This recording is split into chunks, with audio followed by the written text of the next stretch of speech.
can be a woman's greatest strength over a man's, but it can also be her greatest weakness. And I think if emotion is used from a standpoint of wisdom and empathy, which is a trend that's really starting to take shape in corporate America, then women can help women in ways that are, kind of blur the line between personal and professional. I'm talking about the type of woman they want to be in a professional sense, as well as how to potentially improve themselves at their craft.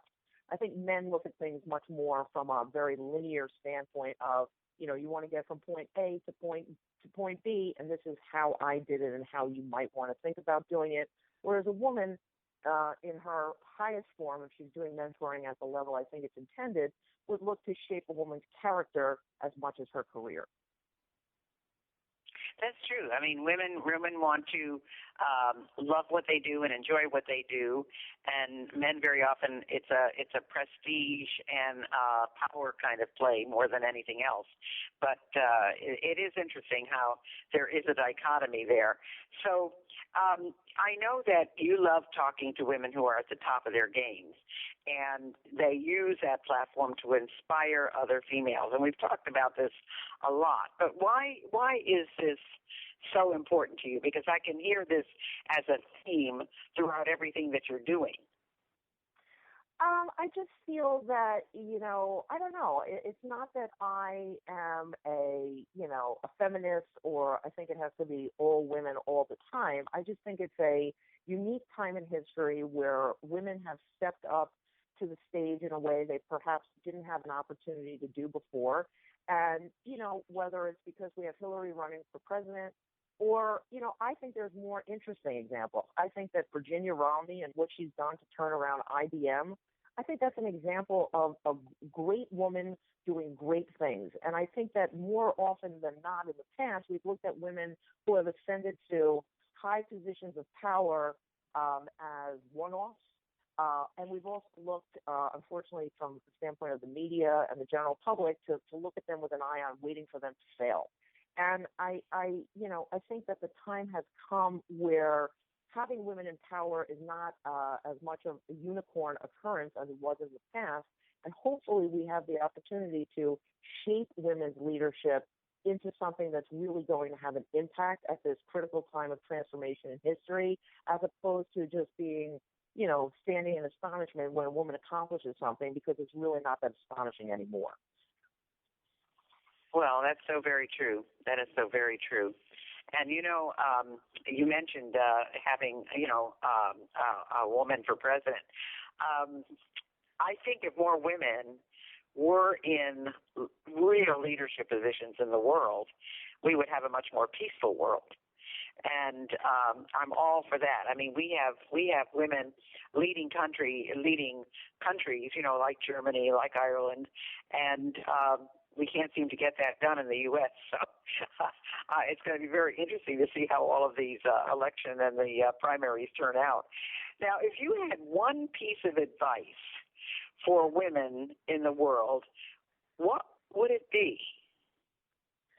I think it would be that this is an opportunity that, whether it's, because we've reached this critical point in history, or because we're in the sharing economy. The sharing economy, many people make the mistake of saying, the sharing economy is about Uber and Airbnb and the conveniences that this marriage of technology and passion offers everyone to be,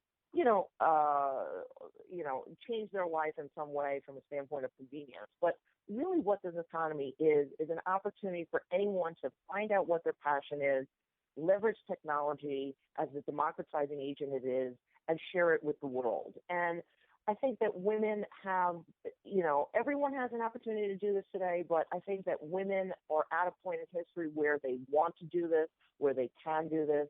And, as I said, it's a unique time in history where they can seize this day, because if somebody believes in something and puts in the effort, I think any woman, and anyone for that matter, can accomplish anything, because I think the environment is very ripe for it. Well, I agree with you totally. And I'm just curious about some of the other things that we mentioned in your intro that we haven't talked about. So I don't know if they are still a part of your life or not. One is at Mojo Horizon Studios, and the other is Live Your Story. Are you still involved with those? Live Your Story, yeah, that's not something that I'm involved with. It was a beta retail concept that we were testing over several years. It's not dead, but based on the fact that I launched the book and I've been involved in a variety of other endeavors, it's really not center stage. For me right now, Mojo Horizon Productions it's the creative engine of content for Brandthopologie Media, and it's the heart of what we do day in and day out, which is to really try to find ways of helping brands to tell their stories in ways that are accessible and connect with their consumers so that you tap into the holy grail today, which is emotional engagement. And that's what we're really focused on at Mojo Horizon. So I appreciate you asking me about that, because I think it's something that every corporation is struggling with trying to figure out how to do today in a successful manner, and it's something we've dedicated our lives to. So thanks for bringing that up. Well, you're doing such wonderful things, Billie. I just am trying to figure out what is next for Billie.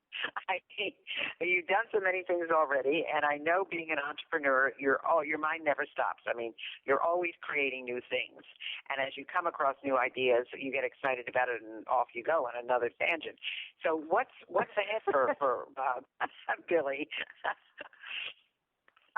Well, I'm very happy to say that research has shown that, where we put a stake in the ground 7 years ago with this idea that brands were going to emerge as the studios of tomorrow and take on a much more vital role in society, kind of blurring the line between business and government, that type of shift and transformation has taken place.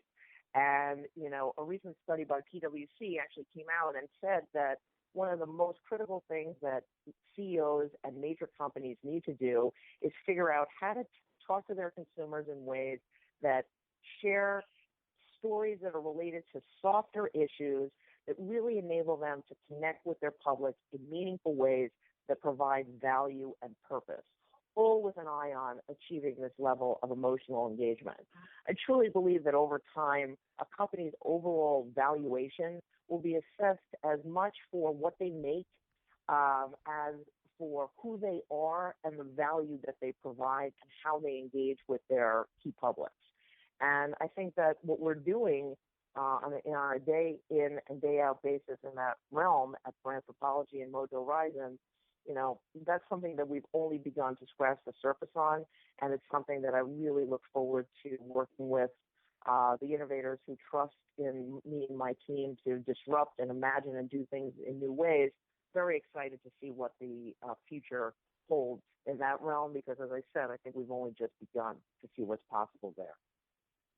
Wow. Well, let's tell people how to find you. Now, their website is brandthopologie.com. And I think we need to spell that for people because it's not something that they normally would be able to figure out. So it's BRANDTHROPOLOGIE.com, brandthopologie.com. And if you are looking to see what Billie is all about, and even if you want to Google her, it's 2 L's and 2 E's. It's Billie, Billee Howard.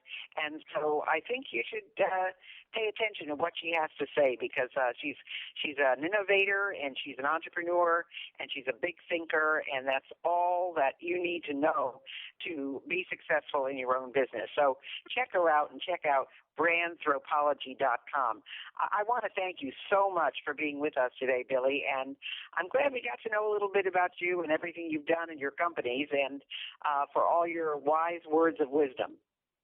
Well, you are an innovator yourself, and it's been a true honor and distinct pleasure to be here. So thank you so much for having me and making the time to chat and let me tell my story. Oh, thank you so much. Bye-bye. Bye-bye.